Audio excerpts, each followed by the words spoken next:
সাম্প্রতিক ছাত্র জনতার আন্দোলনের নিহত শহীদ সহ গত ১.৫ দশকে আমরা আমাদের অনেক ভাই বন্ধু স্বজনদেরকে আমরা হারিয়েছি।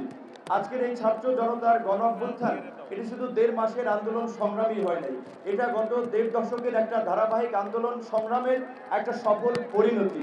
এই আন্দোলন সংগ্রামে যারা ত্যাগ স্বীকার করেছেন, যারা নিহত হয়েছেন, তাদেরকে আমরা আজকে শ্রদ্ধার সাথে স্মরণ করছি।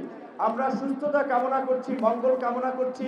যারা আজকে আহত হয়ে পঙ্গু হয়ে এখনো শারীরিক কষ্টের সাথে দিন যাপন করছেন, এই সরকারের প্রতি আজকের এই দিনে আমাদের প্রত্যাশা থাকবে যে এই গণতান্ত্রিক আকাঙ্ক্ষার জায়গা থেকে এই মানুষগুলো জীবন দিয়েছে, প্রাণ দিয়েছে, একটা অবাধ সুষ্ঠু নিরপেক্ষ নির্বাচনের মাধ্যমে জনপ্রতিনিধিদের কাছে ক্ষমতা হস্তান্তর করে জনগণের গণতান্ত্রিক বাংলাদেশ বিনির্মাণে তারা কাজ করে যাবে।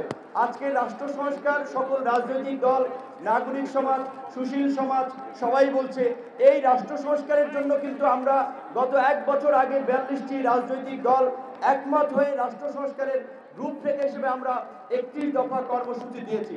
৩১ দফার পাশাপাশি আরও যদি সময়ের প্রয়োজনে যদি নতুন কোনো দাবি কিংবা দফা ইনক্লুড করার প্রয়োজন হয়, সেটার আলোকে আগামীর বাংলাদেশ সংস্কার করে আমরা জন আকাঙ্ক্ষার বাংলাদেশ বিনির্মাণ করব। আমার সর্বশেষ কথা হচ্ছে এটাই যে আসলে আমরা কিন্তু যারা এই আন্দোলন সংগ্রামে ত্যাগ স্বীকার করে শহীদ পরিবার, তাদের কথা কিন্তু আমরা ভুলে যাই। আজকের এই শহীদদের কথা যদি আমরা ভুলে যাই, আবার কিন্তু আমরা একটা ইতিহাসে আমরা কাঠগড়ায় দাঁড়াবো, আমরা একটা সংকটে পড়ব।